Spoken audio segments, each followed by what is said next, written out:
Hello, friends. This is Dave Hurwitz, executive editor at ClassicsToday.com, here with yet another really cool box set. But before I tell you about that, a commentator said, you've got to hit the gong. You've got to whack the gong. Now, those of you who watch these talks regularly know that I have whacked the gong on quite a few occasions. But since some of you are new, and since there are now well over 500 videos, you may have missed those opportunities. And quite frankly, I don't even think I can remember where all of them are. So for those of you who are waiting for it, this is really very simple. We just do this.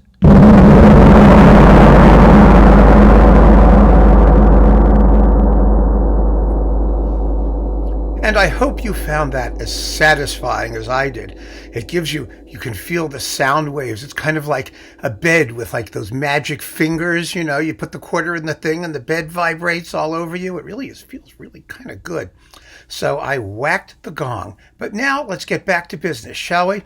This is a box dedicated to the art of late conductor Jerzy Bělohlávek. And this is really bizarre because this fabulous collection, it's called Recollection, of 8 discs, some of which were appearing for the first time on CD, was actually issued in like 2018. But who knew? Maybe some of you knew. I didn't know. No one told me about it. I found it by accident. It's really unbelievable these days, the classical music business. And I like Supraphon. I love their catalog. It's fantastic. They have so much great stuff.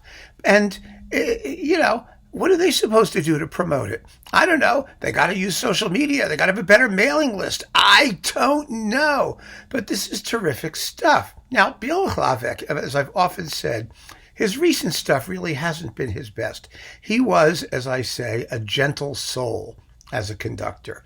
He was not a driving, hard-edged, rhythmically acute, altogether, neurotic and fiery podium personality. He was much more lyrical and relaxed and somewhat restrained. There's nothing wrong with that.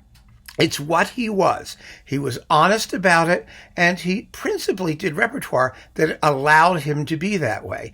There were times where, toward the end of his life, I think he just went soft, as in his last Dvorak cycle, the thing that appeared on Decca. In fact, most of those Decca recordings, I think, were just pretty terrible because they were dull. They were just boring. When he wasn't on, he was dull. And in a lot of romantic music, that's what happened. But here, the nice thing about this collection is that it features a lot of his earlier work. And in his younger incarnation, he could be quite exciting. And I'm going to play you a couple samples, actually 2 samples that really illustrate what I'm talking about. I think, by and large, this collection reveals the best of him, much of the best of him. And so I'm going to go through these things, just these 8 discs, one at a time, and tell you what they are so that you can judge for yourself whether you need them. First, Mavlost, the Supraphon recording of Mavlost. Now, this was made, let's see, they tell us here, in 1990. And it's a very good recording of Mavlost. It's with the Czech Philharmonic. I mean, what's not to love? We all know and love their Mavlost. The problem was, as they point out in the very good booklet notes, actually, that his Mavlost came out at exactly the same time as Kubelik's did. And remember, the Berlin Wall came down, Czechoslovakia opened up, Kubelik went back, he recorded Mavlost, and that basically obliterated Bělohlávek. But I actually think his is probably a slightly better performance, in some ways anyway. It's really beautifully done. It's swift, it's intelligent, it's beautifully shaped, it's the Czech performance. Naturally, the Czech performance meaning is, it's the Czech Philharmonic and the Czech people doing their Mavlost, not the as in the best ever. That it isn't, but it's quite fine. Of course, the trumpets blow it at the climax of Vltava, the Moldau, because they always do, unless they're George Szell or maybe Pavel Berglund and a couple other people. But that aside, it's Mavlost, and it's quite lovely. And you have to include it because it's the iconic work, and every Czech conductor worth his salt has to leave their stamp on it. Next, we get a very good New World Symphony with a particularly fiery and passionate account of the finale. The finale. This also dates from 1990, and it's coupled with the Prague Philharmonia doing the Serenade for Strings, which is beautiful. This is the kind of stuff that Bělohlávek did really, really, really well.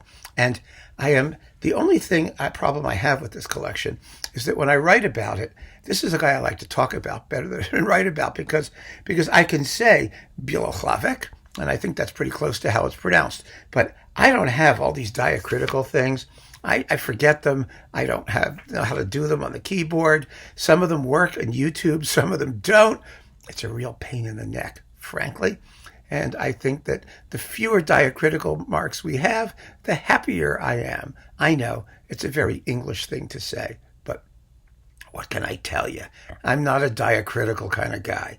I'm just a critical kind of guy. Leave out the dia. Now we're up to CD 3. Josef Suk, the fantastic Scherzo. Oh, God, I love that piece. I would play you a bit, but I already did a talk about it. And it's one of the fantastic Scherzos. There's a fantastic Scherzo video. Go look it up. Trust me, you'll enjoy it.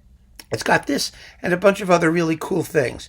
And also the fairy tale, Pohádka. And this is the CD premiere of Bělohlávek doing it.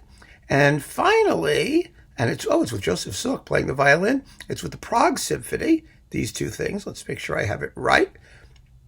And then the Suk Serenade for Strings, which is also quite beautiful, again with the Prague Philharmonia.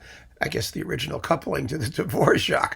But beautiful, beautiful performances all the way through, first to last. Absolutely nothing to fetch about. Same thing with CD4. CD4 is interesting. Oh, so interesting. You get the Fibbich Symphony No. 3. This is from 1983, and it's with the Brno Philharmonic Orchestra. And I like the Brno Philharmonic Orchestra because they still have that, or had, that characteristic Slavic Eastern European sound that was a little bit rough and raw around the edges, but quite wonderful in this music. And the Fibbich Third, in some respects, is the least interesting of his three symphonies, but not in this performance. This is a really good performance of it. And you also get Janacek, Sinfonietta, and Taras Bulba. Oh, baby! And these are earlier versions from 81 and 77, and yes, 81 and 77. Yes, that's what they are. I was reading the Czech version as well as the English. From 1981 and 1977, young Bělohlávek, fiery, passionate, impulsive, with the Brno Orchestra, which you may recall was František Žilek's orchestra, who recorded the stuff with them too. And boy, did they have the right sound for Janacek. It was Janacek's hometown team, and it's terrific, just terrific. There's a funky organ, okay, at the end of Taras Bulba, and those timpani were a little mushy and wooden sounding, but heck, it just sounds so right. These were fun, and these are CD premieres. It says here, I think it says that these are CD premieres, right? They have little asterisky things. Yeah, CD premieres. Holy Moses. Now, Bělohlávek was an exceptional Martinu conductor. I know it's probably not saying much to say that you're a Martinu conductor. It's like being a Duparc singer. He died and wrote 5 songs. That's it. And you can specialize in them all you like, but no one's likely to care. Well, people didn't care, but Martinu is becoming, or has become, a far more important voice in contemporary music. And being a good Martinu conductor really means something these days, because he had a genuine personal style that was perfect for Bělohlávek, because it was busy, it was notey, it was very neoclassical, it was somewhat restrained in terms of dynamics, but just riotously exotic and luscious and wonderful in terms of color and balance and clarity and rhythm and all the things that Bělohlávek did really well. And fortunately, these people knew that, and they were smart. They give us a hefty chunk of Martinu, but I desperately wish that they would put together all of his Martinu recordings and just release those in a box. That would be something, because he did all the ballets, he did all kinds of other stuff. In fact, Supraphon should do all their Martinu and put it in a box, but that's a whole nother issue. And we'll have to talk to the Martineau people to see if that will be possible. But here we get Martineau's Overture for Orchestra of 1953 and his Rhapsody for Large Orchestra from 1928, one of those very busy, motoric, neoclassical things. And you get his late, I love these pieces, the Parables and the Étampes, the Sketches for Orchestra. Both of these are effectively three-movement symphonies in a way, almost like the Fifth Symphony. They are gorgeous, beyond gorgeous, exotic and luscious and rich and colorful and haunting and dreamy and hallucinatory. And my God, these are great. And these are great, great performances of them. And attached to this are two Ravel recordings, which are making their CD premieres. The Mother Goose Suite, played by the Czech Philharmonic. Well, this is all Czech Philharmonic, who am I kidding? And the Pavane for a Dead Princess. So this is just a terrific, terrific disc. And having the Ravel with the Martineau, especially right after those late pieces, really tells you where he was coming from. That enchanted, quasi-dreamlike, mystical, wonderful, wonderful style that mixes innocence with purity, with mystery, with horror, even, some crunching dissonance. It's all great, great stuff. And CD 6 also gives us some Martineau, the Tre Ricercare for chamber orchestra, and two Bartók works. The Divertimento, in a wonderful performance, really splendid performance with the Prague Symphony. Is it with Prague Symphony or Czech Phil? No, with Czech Phil. Czech Phil, ooh baby. And the Concerto for Orchestra with the Prague Symphony. Now, the Concerto for Orchestra is a little bit on the deliberate side. The second movement, the Game of Pairs, whatever it's called, is an allegretto scherzando, not terribly scherzando, perhaps. And the finale is one of those very detailed but very deliberate performances. I kind of like that. You can play the finale just like a whirlwind of stuff, but I like hearing the strings articulate all of those runs and rapid passage work because there's music under there. And Bělohlávek really brings it out. But for some, it may be too slow. And I have samples of these. If you're a Classics Today insider, you can go hear them over there. I play samples of both of these works. I don't do it here. Here I have other things to listen to. So that if you're a Classics Today insider, I shamelessly plug. You get a double helping. But otherwise, I think you'll be satisfied with what I've got right here for this particular talk. Disc 7. Here we get our examples. Now, Disc 7 raises a very interesting question. It consists of Mozart's Prague Symphony and Mendelssohn's Italian Symphony. And you often wonder, Bělohlávek, like all of these conductors who come from small countries with wonderful, wonderful musical patrimony, got typecast as a conductor of Czech music. But you gotta wonder. You just gotta wonder. I mean, that Bartók Divertimento is fabulous, but this Mendelssohn Italian Symphony, the Mozart's great too. The Mozart is great, big band Mozart, but this Mendelssohn, I think this Mendelssohn performance is really special. And I have samples for you to listen to because it's everything I've wanted to hear in the Italian Symphony. This is with the Prague Philharmonia, yeah. And they were recorded in 2002 and 2006. And boy, are they terrific. Absolutely terrific. Listen to the opening of the Italian Symphony, the first movement, the first minute or so. Just listen to this.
Isn't that just great? Not too fast. You really hear the woodwind articulating those repeated pulsating chords. I've always wanted that. So few performances. Usually it goes too fast. It's just da da da da da da da. It's like a little machine gun, and the strings are too loud compared to the woodwinds. But here, you really have the woodwinds and the strings in balance. You hear all the harmony. You hear the difference in articulation. You hear the fact that the tune, actually, the phrases of the tune are written in different note values. Usually it all just sounds the same as a blur. Oh, it's marvelous. It's just marvelous. But lest you think that this is a droopy performance in general, it is not. The articulation in the first movement is what that music can take. But Bělohlávek turns on the gas in the finale. Holy cow. Listen to this.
Sensational, isn't it?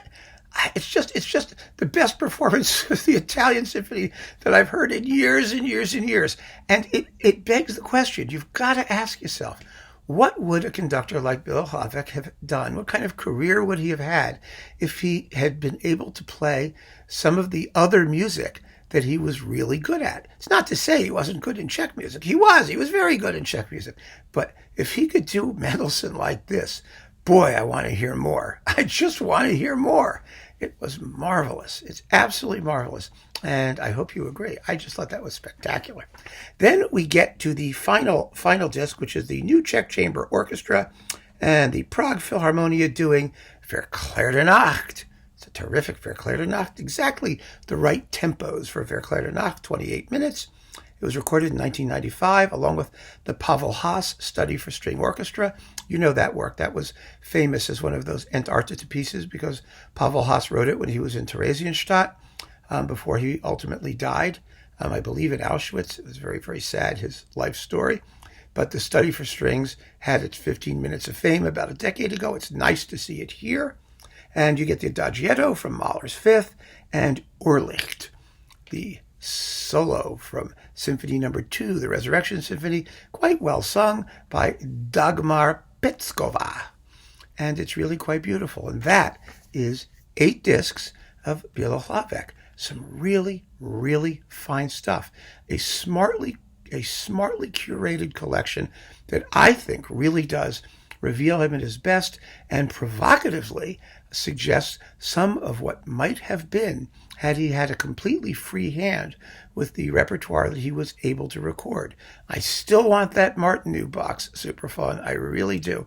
But I think that, now that Bělohlávek is no longer with us, this particular box makes a superb memento of his art. And that brings me back to the original question. Who knew it even existed? I don't know what to tell you. It just blows my mind. There's such good stuff that's out there. And I feel bad for smaller labels that seem not to have the ability to reach a public. This is a box that deserves wide currency, both for the interest of the repertoire and the excellence of the performances.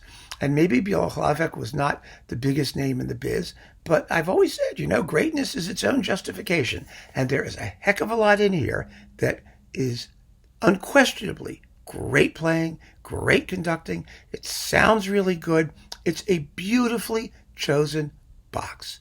So if you're in the market for something a little off the beaten path, just wonderful music, I really recommend this very, very strongly. As I said, it's on Supraphon. It retails for usually something in the $40 to $50 range. For 8 discs, it's a good deal.